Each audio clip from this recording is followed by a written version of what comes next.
easy. Come on, keep going.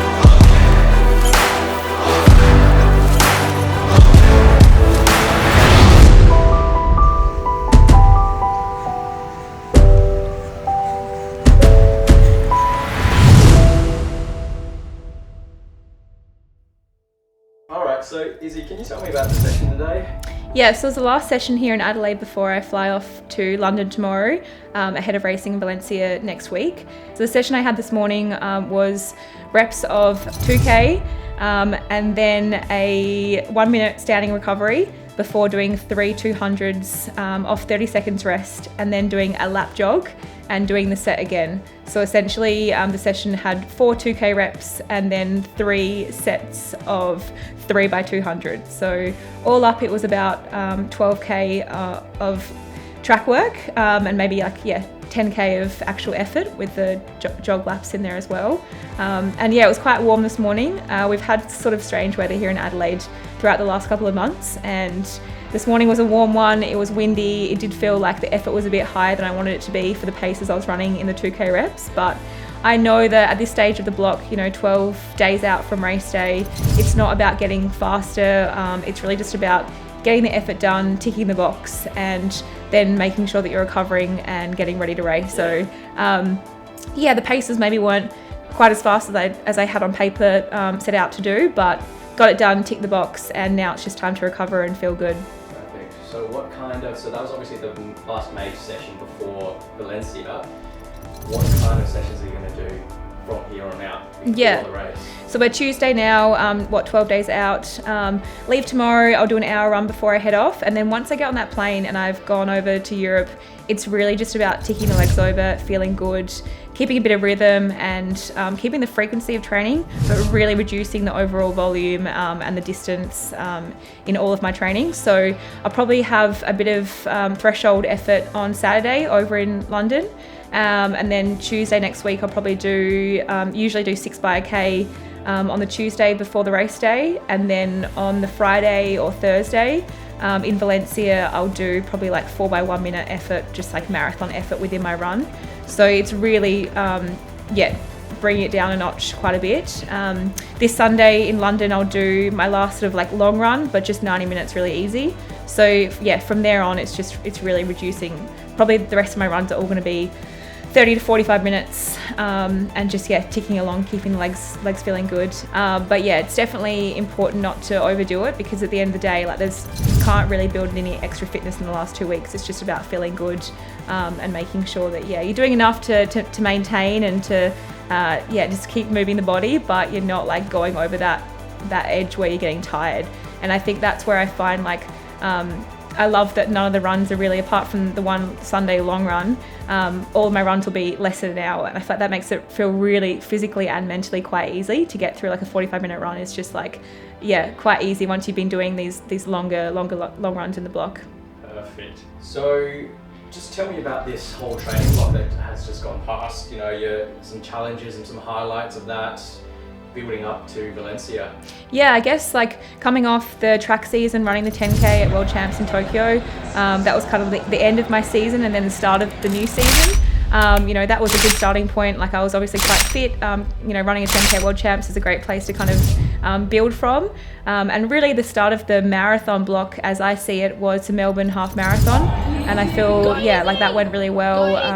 I hadn't done a lot of sort of specific half marathon training. I was just kind of building off the back of the track season and World Champs.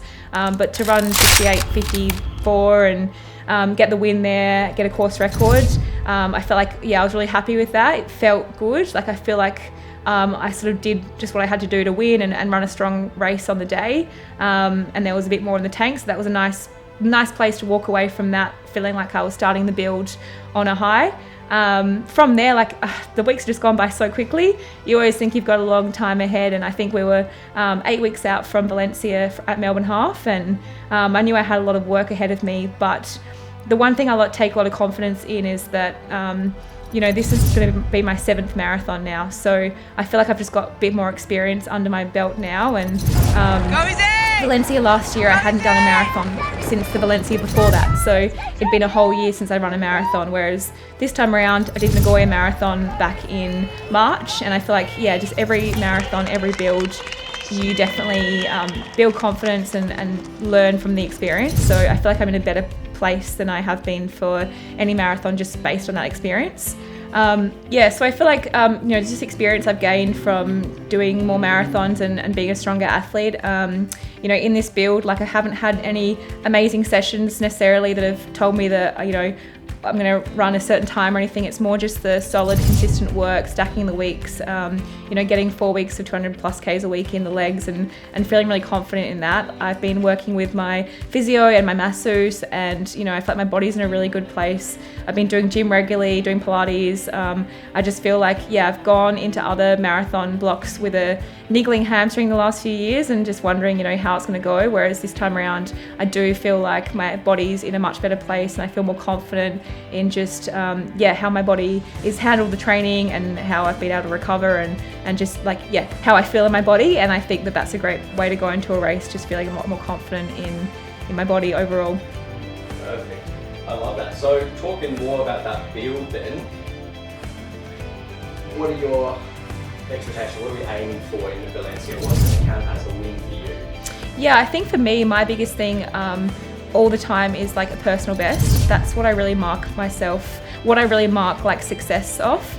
And I know that at some stage, you can't always be running a personal best. There's other conditions that come into play that might mean that it's not achievable. But I do feel like Valencia is a place that, we go to try and run fast. And so the aim there is to run faster than I've run before. And to run a personal best would be, for me, running faster than 2:22:59, which I ran last year.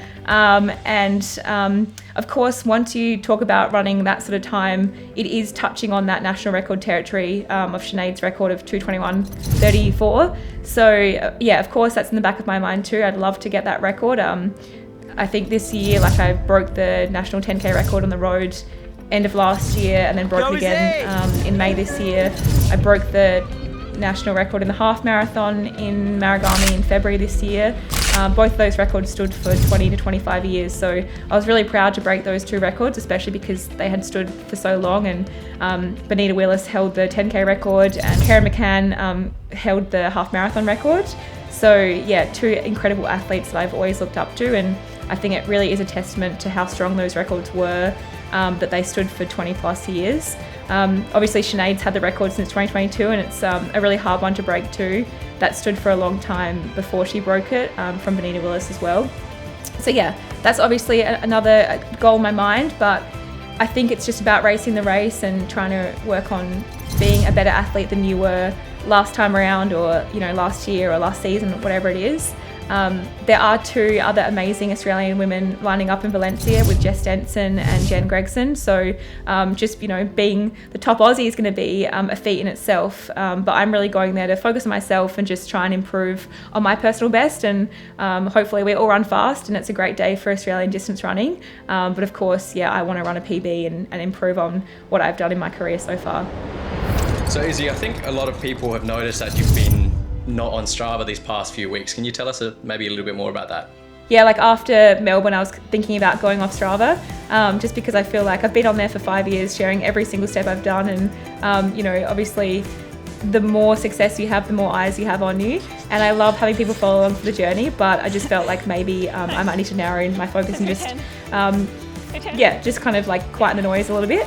So I didn't do it after Melbourne, and then just a month out from the race, I just decided I think now's a good time just to kind of go quiet for a bit. And I know a few people thought I was injured and worried about me not posting on Strava, but it's all good, doing the training, it's all going well. I just felt like, it was a good opportunity to kind of just go off Strava. And I do miss the kudos. You do a really good long run and you kind of go, no one even knows, I'm not gonna get my kudos today. But I think it's an important reminder that your training needs to be for you, and it needs to be about what your body is actually getting from the training effect and not how it looks. And I can even admit that myself, sometimes, I might round up a run or worry about, fading off splits because of how the graph's going to look on Strava, or what people are going to think if they see, one split that's slower than the rest. So it's a good reminder that at the end of the day, only what your body kind of takes away from that training effort matters, and it doesn't really matter, how it looks or what people think publicly. So I'm sure I'll be back, but for now it's been a nice change just to be focusing on myself and sort of not worrying about Strava. And Izzy, obviously a marathon block in and of itself is a titanic effort. What can you tell us about what goes on behind the scenes that supports you to be able to do this? Yeah, definitely. I think that doing a marathon block at any level is certainly not an easy feat. Like, it takes a lot out of you. And for me, I find that sometimes I get a little bit grumpy, and it does probably take a toll on the people around me. And it just takes so much energy and effort out of you. And, I really rely on my partner Riley's support, my parents, sort of my teammates at RunAsOne and all the people sort of in my corner. I couldn't do it on my own. Like, a lot of sessions I've had Riley on the bike, giving me drinks, giving me sort of motivation, and I certainly couldn't do the same sort of effort without him there on the bike with me. I've had my stepdad, Chris, out on the bike on long runs, and Riley's dad, Michael, as well too. So definitely could not have done it without the support of my family network and my kind of teammates around me. I think people just don't see those challenges, the sort of how tired you get after a massive morning session. I even struggle sometimes just to get to the grocery store and make dinner and think about what I'm going to eat. And honestly, fueling is such a huge part of the marathon block. Like, I really think that it's so important to fuel, especially for the big sessions, big long runs. The day before, I'm eating so much food. And then of course, after the session too, that's what I'm getting, like my protein in, making a smoothie, getting food in just to try and recover and get the process started. It's incredible how much carbs I'm taking on during the sessions too. Really fortunate to be using the pillar products to recover from my training, and then I'm using the precision products in my training to get the fuel while I'm actually running. So I'm taking on like 150 grams an hour in some sessions, and then yes, that's a lot of carbs. That's in drinks and gels, and I really noticed the difference of how I'm actually able to then push through towards the end of a session and then recover it and go again the next day. So yeah, the fueling side of it is so important. I've eaten so many crumpets in this block. I think I could call it the crumpet block just from the amount of sourdough crumpets I've been eating. But yeah, they're some of the things that I guess people don't see, and maybe they're not the glamorous side of things that we want to share on Instagram and put out there to our community, but it's the reality of a marathon block. And I'm fortunate that I'm around a lot of runners all the time, naturally in the RunAsOne community. My mum, she is incredible. She ran New York Marathon just a few weeks ago. She was 16th in her age group at the Age Group World Championships, and she ran a PB of 3:45. Which, if anyone knows New York, it's quite a challenging course with the elevation. So she did amazingly to run so well there.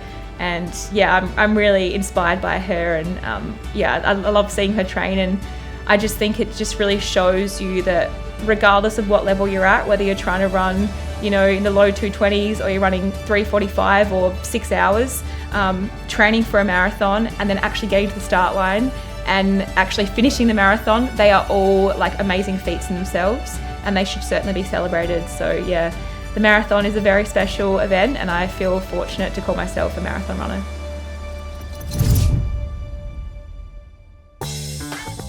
The first things I'm going to start with packing is my race kit. This is the ASICS Pro kit of this season. I really like the light blue. It's really comfy. Yeah, it's a nice kit. I'll probably wear the shorts and the crop, but I'll take the singlet, briefs, everything, jacket, shorts.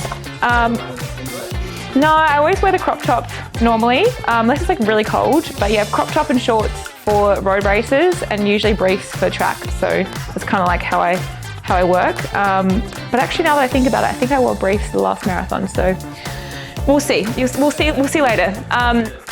My only concern with this, I love this color, but it doesn't really go with the new shoe color that I've got to race in. So these are the current color wave, but this is the Metaspeed Edge 5 prototype. It's not currently released yet, but I made the mistake last year at Valencia of wearing the prototypes. And look, I hadn't done enough training in them, and they weren't right for my foot. So I'm just gonna not worry about them this year and stick with what I know. These are the Metaspeed Ray next edition. And again, I haven't even put these on my foot or the current Metaspeed Ray. Just doesn't, I think they're too light for me. So we'll leave them as well. I'm gonna stick with the shoes I know, which are the Metaspeed Edge Tokyo, which is, or 4. That's what I've been training in. These are a fresh pair, and this is what I'm talking about. This is the Ekiden colorway. So the pair I've been training in are the same, like red, purple. But yeah, I'm not sure. It's okay, but it's a lot of colors, like green and blue and sort of orangey. But yeah, that's the Ekiden colorway of the current shoes. So they're the fresh pair I've got, so they'll be the ones I'm racing in. So they're important to take. And then I've got arm sleeves in case it's colder and gloves, but hopefully it's cool enough that I might even start with them and throw them off. And then I've got a fresh pair of my favorite jogging shoes, which are the Gel Nimbus 27s. I love the white, but I'm going to Bushy Park in London to start with, where it's going to be raining and cold. So that's probably a bad choice, but fresh shoes always feel good. And then I'll take a pair of Superblast. They're a little bit worn, so they can kind of get a bit trashed at Bushy Park if I need to, but they'll be my long run shoe. And then jogging, and then sessions. I'll probably take another pair of Metaspeed Edge as well, and keep these like fresh for the race and do my sessions in them. So I'll grab them in a sec. And then most importantly is my race fuel. So carb mix from Precision. I'll take that, and I've also got the carb electrolyte mix as well. I usually just use the carb only mix for races, and then just like have heaps of electrolytes the night before and the morning of. CAF gels and regular gels. I'll need at least 2 CAF gels, but I'll take about 6 just in case for backup. 1, 2. I take a CAF gel just before the start when I'm walking over to the start line, and I take a CAF gel about halfway through the race as well. So I'll need 2 for race day, and then maybe like 1 or 2 for sessions. But I always think it's good to take extra just in case, because I often just like lose them in my bag too. And then the regular gels, I don't actually usually take more than 1 in the race. I rely on the carb mix, but I always carry 1 or 2 in my sports bra just as backup in case you were to get to a drink station and miss the bottle. So yeah, I'll definitely take a few of them. Take my Pillar Magnesium. That's my number 1 used product every night. And I better grab some vitamin C powder as well, collagen. Don't get sick. Yeah, I'll actually pack the vitamin C in my carry-on bag because I'll have that on the plane. And I'll take some triple magnesium sachets on the plane as well. And then yeah, plant protein, that's a must. I pretty much have that every day after training. That will get me through. So that's the important stuff. And now it's just figuring out all the clothes. But I need warmer clothes for being in London, and then it should be a little bit nicer weather in Valencia, but still crisp and cool, hopefully, for race days. So that's next. Thanks for watching this video. I'm going to try and get some behind the scenes footage of my travel and my race in Valencia. So we'll update you after the race. And yeah, please like and subscribe to the channel, and it helps us bring you more content like this. So yeah, we'll see you guys soon after Valencia. What are you doing?